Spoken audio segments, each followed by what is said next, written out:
할렐루야.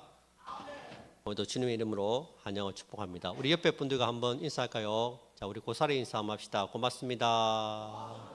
사랑합니다. 이해합니다. 자, 이번에 위인식을 준비하시면서 정말 수고 많이 하셨습니다. 저는 다시 한번 우리 교회의 저력을 봤습니다. 야, 이 정도면은 못할 게 없다. 더 큰 일도 감당하시겠다. 그런 생각이 들었습니다. 이제 새술은 새 부대에 담아야 하듯이 이제부터 새롭게 시작했으면 좋겠습니다. 과거는 잊어버리고 새로운 마음으로 새로운 믿음을 가지고 하나님께 주시는 힘을 가지고 앞으로 전진해 나가는 우리 느푸른 전원교회가 될 수 있도록 계속해서 기도해 주시고 또 맡은 자리에서 최선을 다해 잘 섬겨주시기를 바랍니다. 20대 여청년이 다이어트를 하려고 포도 다이어트를 시작했어요. 아침에도 포도를 먹고 점심에도 포도를 먹고 저녁에도 포도를 먹었어요. 매일마다 매일 삼시세끼를 포도만 먹었어요. 그렇게 포도만 먹다가 결국 쓰러져서 입원을 하게 되었습니다. 엄마가 얘기합니다. 선생님, 얘 영양실조 걸렸죠. 맨날 포도만 먹으니까 그렇게 된 거죠. 그랬더니 의사 선생님이 얘기합니다. 어머니, 영양실조가 아니라 농약 중독입니다. 포도를 너무 많이 드셨어요. 여러분, 다윗 왕의 평생의 꿈이 무엇인지 아십니까? 다윗 왕의 평생의 꿈, 그것은 바로 하나님의 성전을 지어드리는 것이 다윗의 평생의 꿈이었습니다. 다윗은 정말 하나님의 성전을 짓고 싶었습니다. 그런데 하나님께서 허락하지 않으셨습니다. 그 이유가 무엇입니까? 역대상 28장 3절에 보시면 너는 전쟁을 많이 한 사람이라 피를 많이 흘렸으니 내 이름을 위하여 성전을 건축하지 못하리라. 다윗은 전쟁을 많이 했기 때문에 피를 많이 흘려서 평화의 상징인 이 성전을 건축하기에는 적합하지 않다고 말씀하십니다. 그래서 그 아들 솔로몬이 너 대신에 성전을 짓게 될 것이라고 말씀하십니다. 우리 같으면 나는 안 되는가 보다. 그래, 솔로몬이 알아서 성전을 짓겠지. 할 수 없지. 뭐 그렇게 포기할 것 같은데, 근데 다윗은 그렇게 하지 않습니다. 비록 자신이 성전을 짓지는 못하지만 끝까지 성전을 지을 수 있는 모든 준비를 다합니다. 여러분, 다윗이 이토록 성전을 건축하는데 집착하는 이유가 무엇입니까? 이 성전이 하나님의 집이기 때문입니다. 1절을 한번 보시기 바랍니다. 다윗 왕이 온 회중에게 이르되 내 아들 솔로몬이 유일하게 하나님께서 택하신 바 되었으나 아직 어리고 미숙하며 이 공사는 크도다. 이 성전은 사람을 위한 것이 아니요 여호와 하나님을 위한 것이라. 여기서 성전을 지칭하는 히브리어가 하비라입니다. 하비라. 일반적으로 성전은 바이트라는 단어를 씁니다. 그런데 본문에서는 하비라를 사용하고 있습니다. 하비라는 거대하고 웅장한 왕궁을 가리킵니다. 즉 솔로몬이 짓게 될 성전은 하나님께서 거하시는 커다란 왕궁이라는 뜻입니다. 이것은 이스라엘을 다스리시는 참된 왕이 여호와 하나님이심을 말씀하고 있습니다. 다윗이 왕으로 있지만 자신은 진짜 왕이 아니라는 것을 다윗은 잘 알고 있었습니다. 진짜 이스라엘을 다스리시고 통치하시는 왕은 하나님이십니다. 여러분, 다윗 왕국의 흥망성쇠는 강력한 군사력이나 외교력에서 나오는 것이 아닙니다. 왕이신 하나님께서 이스라엘 백성들과 함께 계셔야 합니다. 그것이 진정한 하나님의 나라입니다. 우리는 여기서 다윗의 신앙관을 엿볼 수 있습니다. 다윗은 항상 하나님의 주권을 인정했습니다. 하나님께서 이스라엘뿐만 아니라 천지 만물을 다스리시는 전능하신 왕이심을 인정했습니다. 다윗의 감사 기도를 통해서 이 사실을 발견할 수 있습니다. 11절 한번 보시면 됩니다. 11절 여호와여 위대하신가 권능과 영광과 승리와 위엄이 다 주께 속하였사오니 천지에 있는 것이 다 주의 것이로소이다. 여호와여 주권도 주께 속하였사오니 주는 높으사 만물의 머리이심이니이다. 우리 하나님은 권능과 영광과 승리와 위엄을 가지신 위대하신 왕이십니다. 천지 만물이 다 주님의 것입니다. 이 나라도 주의 것이라고 고백하고 있습니다. 계속해서 다윗의 고백을 보시기 바랍니다. 12절입니다. 부와 기가 주께로 말미암고 또 주는 만물의 주제가 되사 손에 건세와 능력이 있사오니 모든 사람을 크게 하신가 강하게 하심이 다 주의 손에 있나이다. 모든 기와 부가 주께 주님께서 주셨다고 고백하고 있습니다. 지금 다윗이 누리고 있는 부와 권력이 내 힘으로 얻은 것이 아니라 이 모든 것들이 다 하나님이 나에게 주셨다고 고백하는 것입니다. 다 하나님의 것이고 하나님으로부터 왔음을 인정하고 있습니다. 내가 노력해서 왕위에 오르고 큰 권력을 가진 것이 아닙니다. 모든 사람들이 크게 하신가 강하게 하심은 오직 주님의 손아래에 있다는 것입니다. 여러분, 다윗 다음으로 솔로몬이 왕으로 세워집니다. 그 솔로몬을 왕으로 세우신 분이 누구입니까? 바로 하나님이십니다. 사실 솔로몬 말고도 다윗의 아들들은 많았습니다. 솔로몬은 다윗의 자녀들 중에서 10번째 아들입니다. 아직 나이도 어리고 아직까지 미숙한 부분이 많이 있습니다. 왕이 되기에는 부족한 점이 많이 있었다는 거예요. 그런데 하나님께서 솔로몬을 다윗을 이어서 왕이 되게 하셨습니다.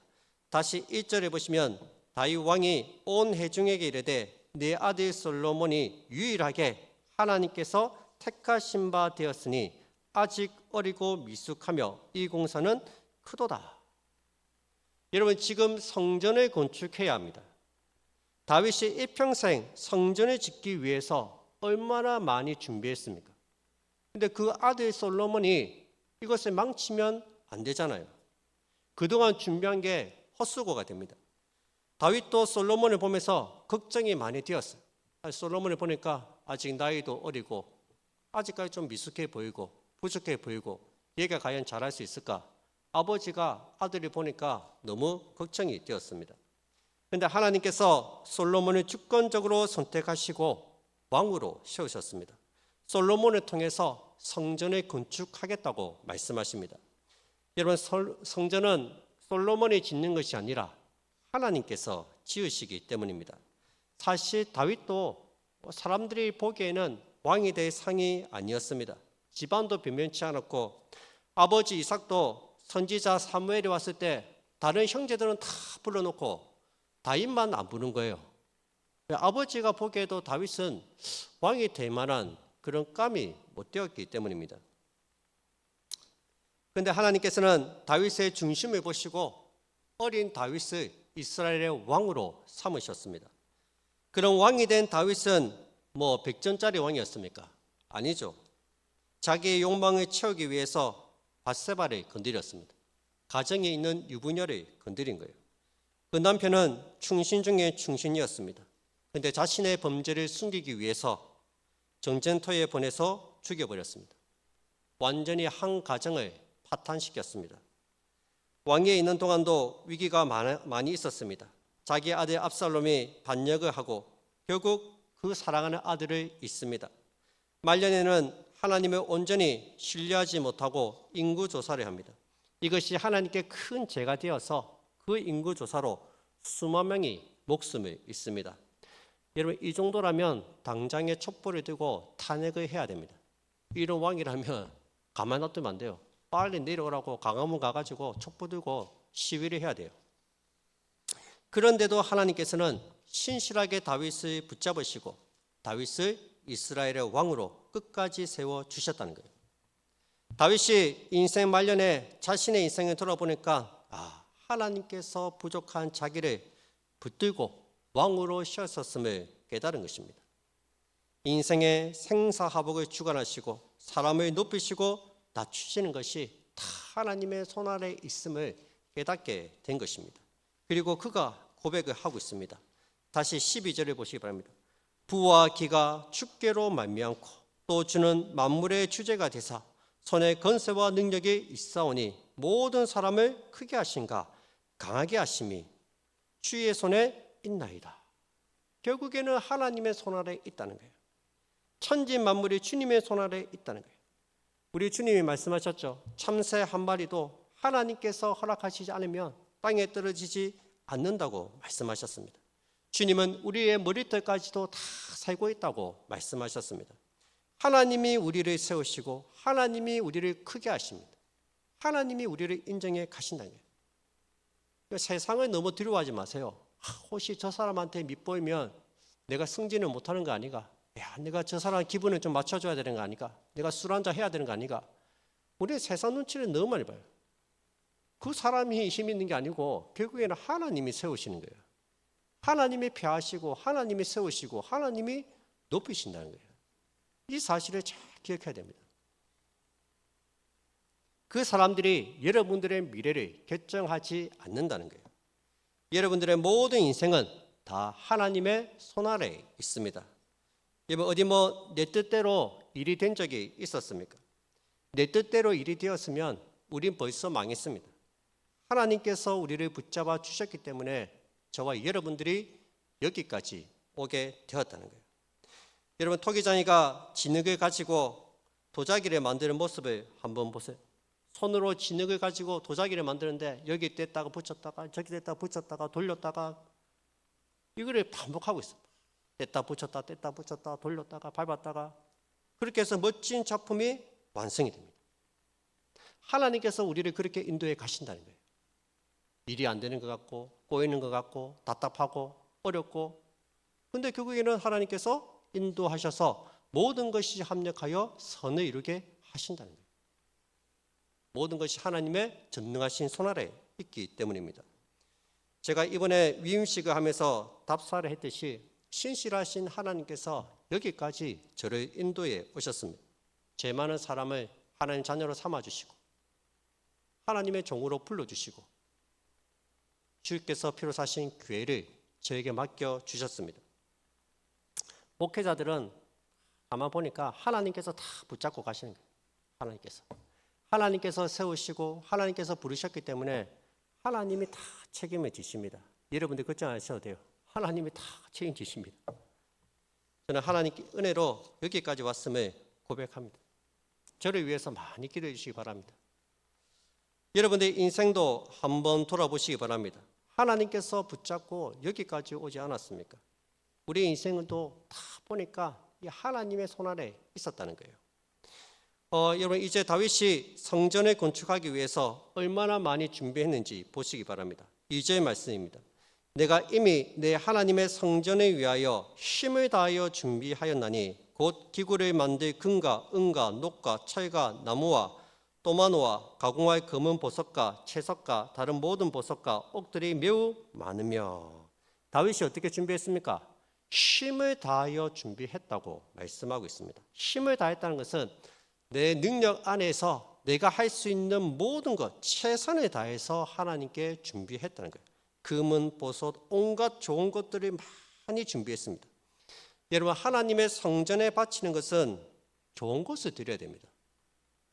말라기에 보면 하나님께 제사 드리러 오는데 뭐 갖고 옵니까? 저는 거, 병든 거, 순전히 불량품만 다 두고 와요. 이런 거는 사람에게 줘도 사람이 안 받습니다. 이게 나를 물러보고 이런 거 주나? 사람도 안 받아요.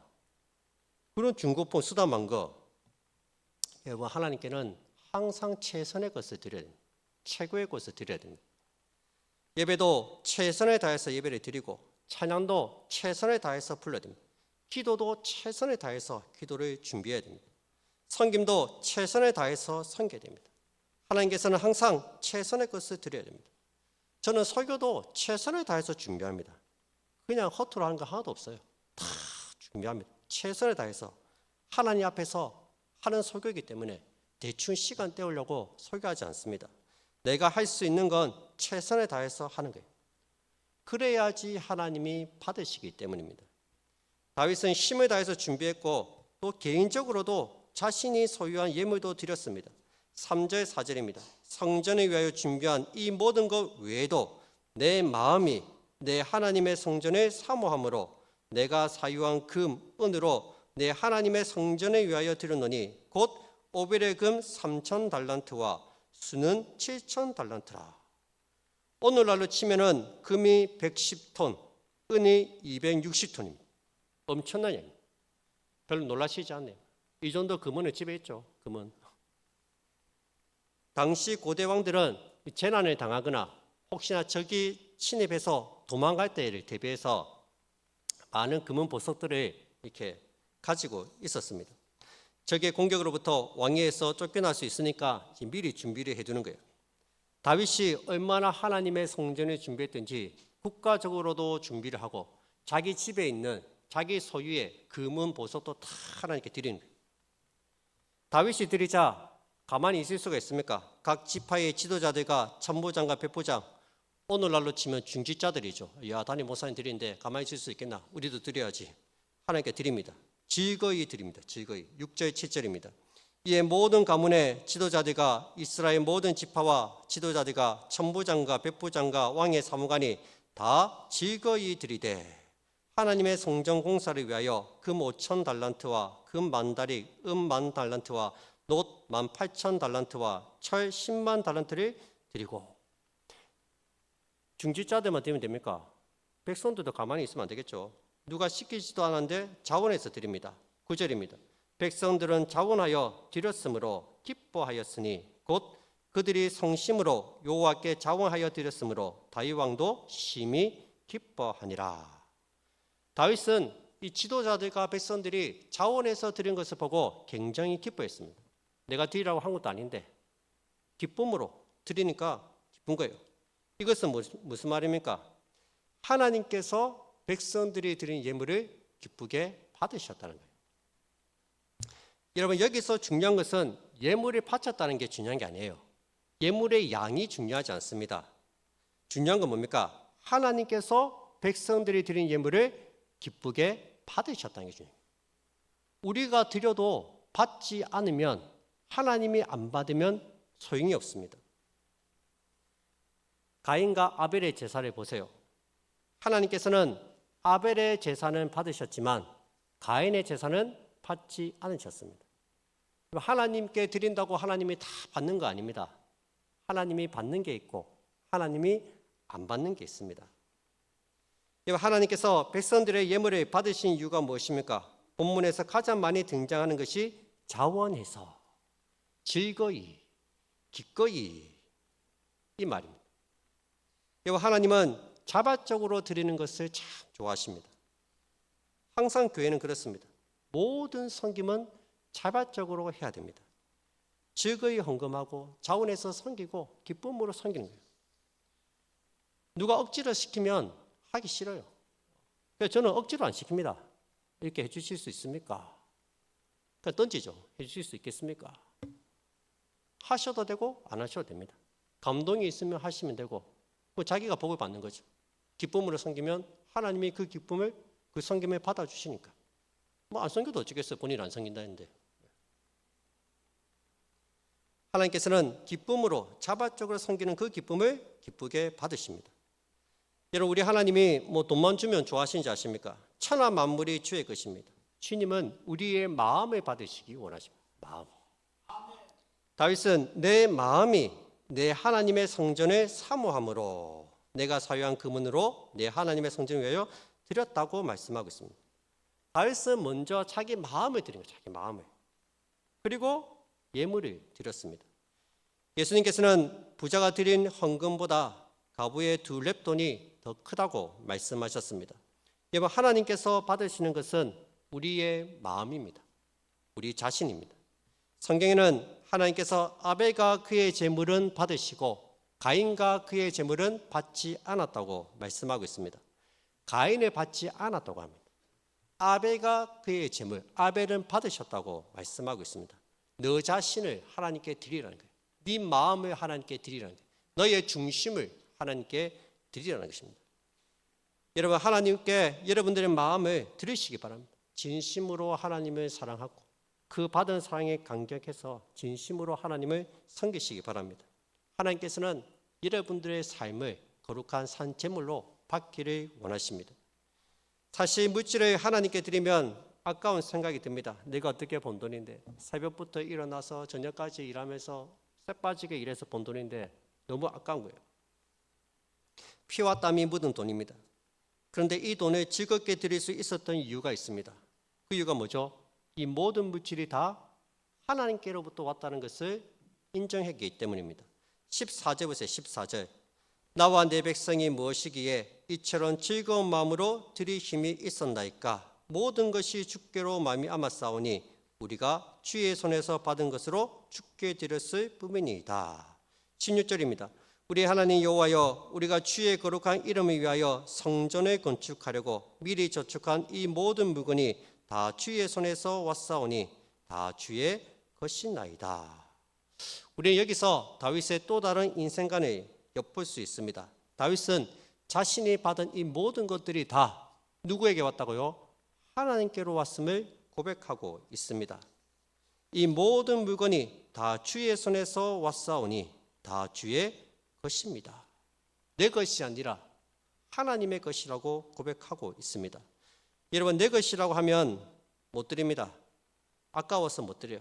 근데 내 것이 아니라 주님의 것이고 본래 주인이신 하나님께 돌려드린다고 생각하면 얼마든지 드릴 수가 있습니다. 그러니 헌금을 많이 한다고 다른 사람 앞에서 자랑하지 마시기 바랍니다. 하나님의 것을 하나님께 드린 것뿐이에요. 자신의 의를 내세울 것도 없습니다. 주님이 주셔서 그냥 드린 것뿐입니다. 다윗은 이 모든 물질이 하나님께서 주셨다고 고백할 수 있었던 이유는 그는 자신이 누구인지 잘 알고 있었기 때문입니다. 여러분, 본래 우리의 신분이 무엇입니까? 13절 보세요. 13절.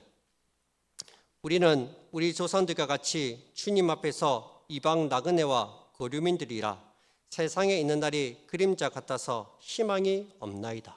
와, 대단한 고백이지 않습니까? 자신은 뭐라 얘기합니까? 나그네라 얘기합니다. 나그네. 세상에 있는 시간이 뭐랍니까? 그림자와 같다. 잠깐 보이다가 없어진 그림자. 인생이 뭐예요? 그림자와 같다는 거예요. 그 짧은 인생 살아가면서 나그네처럼 살아가는 거예요. 진짜 집은 어디 있어요?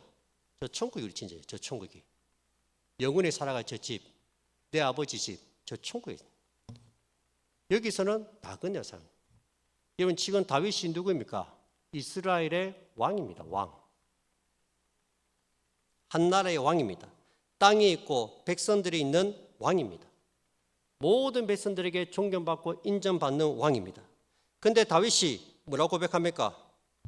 자기는 나그네에 불과하다 얘기합니다. 거류민이라 얘기합니다. 참 겸손한 다윗의 모습을 볼 수 있습니다. 자기는 아무것도 없는 나그네였는데 하나님이 다 주셨다는 거예요. 나를 왕으로 세워주시고 권력도 주시고 힘도 주시고 부도 주시고 귀도 주시고 하나님이 다 주셨다는 거예요. 그거에 인정하고 있는 거예요. 그거를 지금. 내가 잘나서 이 자리에 있는 게 아니라 하나님의 은혜로 여기 있다는 것을 인정하는 거예요. 여러분, 우리는 정처 없이 떠도는 나그네와 거류민들입니다. 그런 우리에게 하나님께서 거처의 집도 주시고 입을 옷도 주시고 양식도 주시고 필요한 모든 것을 다 주셨습니다. 내 것은 없습니다. 다 하나님의 것입니다. 하나님께서 다 주셨음을 믿으시기 바랍니다. 정말 내가 가진 모든 것을 주님의 것으로 고백할 수 있었다는 사람이 있어요. 그 사람이 누굽니까? 욥이죠. 욥. 성경은 욥을 동방에서 가장 큰 부자라고 말했습니다. 그가 가진 양과 낙태, 소떼만 해도 어마어마했습니다. 그는 자녀의 복도 많이 받아서 화목한 가정을 이루고 살았습니다. 그러던 어느 날 한 종이 뛰어오더니 스바 사람들이 나귀와 낙태를 다 빼앗아 갔고 가축을 돌보던 종들도 다 죽였다는 소식을 전합니다. 그가 말을 마치기도 전에 또 다른 사람이 나쁜 소식을 가지고 옵니다. 하늘에서 불이 떨어져서 수백 마리의 양떼와 목동들이 죽었습니다. 이 사람이 말을 마치기 전에 세 번째 사람이 또 나쁜 소식을 가져옵니다. 갈대아 사람들이 낙타떼를 다 끌어가고 종들을 칼로 쳐서 죽였습니다. 3,000마리나 되는 그 많은 약대들이 다 죽었습니다. 그 사람이 말을 마치기 전에 네 번째 소식이 들립니다. 이전의 비극보다 더 큰 비극입니다. 감당할 수 없는 끔찍한 소식을 전합니다. 욥의 자녀 10명이 다 죽었다는 소식입니다. 여러분, 이 모든 이들이 하루아침에 일어난 일들입니다. 충격이 가시기도 전에 긴박하게 모든 일들이 다 일어났습니다. 속수무책으로 당했습니다. 재산은 잃었다 해도 자녀를 잃은 부모의 마음이 얼마나 아프겠습니까? 한 명도 아니고 10명의 자녀를 다 잃었습니다. 정말 그 마음이 찢어질 듯 아팠을 거예요. 그런데 욥이 보인 반응을 한번 보시기 바랍니다. 욥기 1장 20절 21절입니다. 욥이 일어나 겉옷을 찢고 머리털을 밀고 땅에 엎드려 예배하며 이르되 내가 모태에서 알몸으로 나왔사온즉 또한 알몸이 그리로 돌아가올지라. 주신 이도 여호와시요 거두신 이도 여호와시오니 여호와의 이름이 찬송을 받으실지니라. 놀라운 고백을 하고 있습니다. 내가 모태에서 알몸으로 나왔다고 얘기합니다. 맞잖아요. 알몸으로 태어났죠 우리가. 그럼 우리에게 하나님이 재산도 주시고 자식들도 다 주셨습니다. 근데 그 주님께서 내 것을 가져가셨다는 거예요. 주신 이도 여호와시요 거두신 이도 여호와시오니 여호와의 이름이 찬송을 받으실지니이다. 하나님을 찬양하고 있습니다. 여러분, 이 고백은 욥이 맨날 며칠 고민하고 내린 결론이 아닙니다. 잘 보세요. 방금 엄청난 일들이 순식간에 일어났어요. 충격이 가시기 전에 계속해서 안 좋은 일이 일어나고 있어요. 이 일이 일어난 직후에 한 고백이라는 거예요. 무슨 말이에요? 그가 평소에 이렇게 생각하고 있었다는 거예요. 하나님에 대해서. 욥은 인간이 존재하고 소유한 모든 것은 하나님께서 주신 것이라고 믿었습니다. 다 하나님의 것이기 때문에 하나님께서 다 가져가실 수 있다고 믿었습니다. 그래서 그는 변함없이 모든 것을 잃은 후에도 여호와의 이름이 찬송을 받을지니라 하나님을 찬양하고 있습니다. 여러분, 우리는 어떻습니까? 우리는 주실 때만 감사하죠. 아이고 하나님 이거 주셔서 감사합니다. 아이고 이것도 주십니까? 감사합니다. 잘 되고 성공하고 주실 때만 감사합니다. 우리 하나님이 가져가시면 감사하지 않습니다. 오히려 원망하지. 하나님 왜 제 것을 가져가십니까? 저 사람이 더 많은데. 오히려 원망하지 감사하지 않습니다. 그러나 우리는 하나님께서 가져가실 때도 감사해야 하고 찬양해야 합니다. 왜요? 주님께서 필요하셨으니까 가져가신 거예요. 여러분, 내 것을 가져가셨잖아요. 다른 사람들도 다 있는데 많은 사람들 중에서 내 것을 가져가셨잖아요. 감사해야 돼요. 손양훈 목사님의 9가지 감사를 한번 보세요. 9가지 감사. 목사님은 자신의 두 아들이 순교의 제물로 바쳐진 것에 대해서 하나님께 감사를 드렸어요. 나 같은 죄인의 혈통에서 순교의 자식들이 나오게 하셨으니 하나님께 감사합니다. 한 아들의 순교도 기약은을 하무며 두 아들이 함께 순교했으니 더욱 감사합니다. 이 세상의 많은 아들들 중에서 콕 집어서 내 아들을 순교의 제물로 가져가셨으니 감사하다는 거예요. 더군다나 한 명도 아니고 2명이나 하나님께 순교할 수 있게 하셨으니 감사하다는 거예요. 가져가셔서 감사하다는 거예요. 엄청난 고백을 하고 있다는 거예요. 여러분, 내 것은 없습니다. 알몸으로 나왔잖아요. 다 주님이 주신 거예요. 우리의 물질, 재산, 건강, 심지어 자녀들까지도 하나님이 다 주신 거예요. 우리가 태어날 때 자녀를 갖고 태어났습니까? 하나님이 주신 거예요. 우리 뉴프는 전원교회를 위해서 하나님께서 저를 여러분들의 담임 목사로 보내주신 거예요. 여러분, 그걸 믿어야 됩니다. 보내주신 거예요. 여러분들이 뽑고 여러분들이 세운 게 아니에요. 하나님이 저를 여러분들의 담임 목사로 보내주신 거예요. 저는 우리 교회에 오신 분들은 모두 하나님께서 보내셨다 생각합니다. 여기 있는 분들 중에서 그냥 오신 분은 단 한 사람도 없습니다. 하나님이 다 여러분들을 보내신 거예요. 오늘 동관요가원에서 9명의 아이들이 왔습니다. 제가 참 얼마나 감사한지. 제가 수요일 날 아이들이 이렇게 밥 먹고 가고 이렇게 내가 다음 주에 가서 전도를 해야 되겠다 내가 그렇게 마음을 먹고 있었는데 그 원장님한테 이게 고맙다고 내가 전화도 하려고 내가 이렇게 했는데 아이고 이번 주 아이들이 가겠다고 온다고 하는 거예요. 야, 제가 얼마나 감사한지. 우리가 수요 기도회 때 항상 기도했잖아요. 하나님 유초등부 붕대게 해주시고 여기저기서 아이들이 찬송하는 소리가 들리게 해주세요. 중고등부 시작하게 해주세요. 청년부 예배 시작하게 해주세요. 자, 기도했습니다. 제가. 어떤 분들은 야, 이게 이 동네에 무슨 아이들이 있겠나 이래 생각하신 분들이 혹 있을지도 몰라요. 근데 저는 기도했어요. 보내주시잖아요. 28명 다 와보세요. 교사가 부족합니다. 교사가. 차량 공사사도 부족합니다. 여러분들 많이 도와주시기 바랍니다. 하나님께서 보내주실 때 열심히 헌신하고 하나님의 은혜를 베풀어 주실 때 그 은혜의 자리에 함께 있어야지 복을 받습니다. 남들은 다 열심히 섬기고 기쁨을 섬기는데 옆에서 떨어져서 구경하고 있으면 아무것도 없습니다. 함께 동참해서 같이 이 일을 해나갔으면 좋겠습니다. 우리 교회를 향하신 하나님의 분명한 뜻이 있고 비전이 있습니다. 이대로 쭉 가잖아요. 10년 뒤, 20년 뒤에 아무것도 없습니다. 어르신들 다 천국 가시고 나면 이 교회 누가 남겠어요? 자연스럽게 문 닫게 돼 있어요. 이 교회는. 지금 도약 안 하면은 기회가 없습니다. 지금 하나님께서 은혜를 보여주실 때 우리가 더 열심히 기도해야 되고 더 열심히 전도해야 되고 더 열심히 섬겨나가야 돼요. 과감하게 투자하고 과감하게 고칠 건 고치고 해서 많은 사람들이 올 수 있는 교회로 만들어 가야 됩니다. 저는 빚 갚으러 온 사람이 아니에요. 저는 주의 일을 하려고 온 사람이에요. 하나님의 비전과 뜻을 이루기 위해서 온 사람이지 나는 빚 갚으러 온 사람이 아니에요. 무슨 말인지 알겠습니까? 지금 도약해야 됩니다. 저는 여러분들에게 비전을 주고 싶습니다. 꿈을 주고 싶습니다. 돈이 없어서 못한다? 아닙니다. 돈 문제가 아니에요. 우리가 1년에 2천만 원씩 갚아보세요. 10억을 빌렸는데 이번에 몇 년이 걸릴까요? 2천만 원씩 갚는다. 50년이 걸립니다. 3천만 원씩 갚는다. 몇 년 걸릴까요? 30년 걸립니다.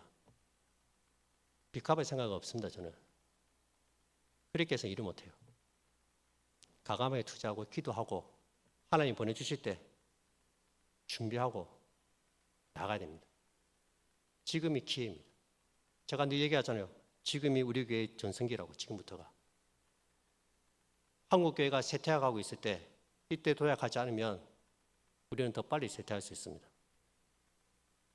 열심히 전도해서 마음을 모아서 힘써 나갔으면 좋겠습니다. 꿈해가지고 비전해가지고 기도하면서 나가면 됩니다. 기도하니까 되잖아요. 응답해 주시잖아요. 기도하니까 하나님이 다 고쳐주시잖아요. 사람 붙여주시잖아요. 제가 이번에 느낀 게 있어요. 아, 기도하고 확신해 주시면 하면 되는구나. 사람 붙여주시는구나.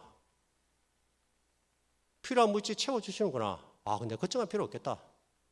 내가 걱정이 사라졌어요. 제가 걱정이. 제가 처음에 한 달을 살아보니까 야, 이거 갖고 어떻게 살겠노? 걱정이 됐는데 내가 한번 해보니까 야, 걱정할 필요 없다. 하나님 다 챙겨주신다. 내가 확신이 생겼습니다. 확신이. 하면 되겠다. 우리 성도님들 열심히 하시니까 다들 뭐 한 사람이 뭐 열몇 몫을 해내가시니까 우리에게 비전이 있다. 하면 되겠다.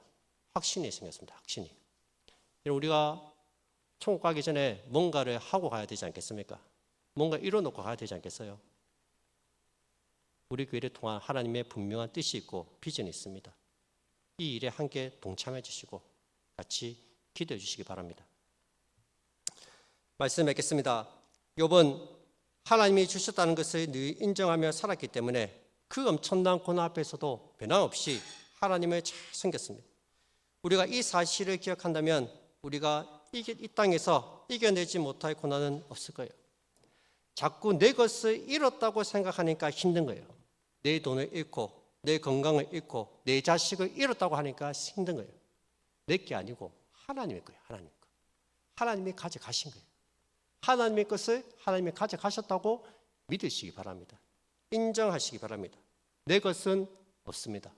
다 주님의 것입니다. 이 사실을 늘 기억하시고 믿음으로 살아가는 우리 모든 성도님들이 다 되시기를 주님으로 축복드립니다. 우리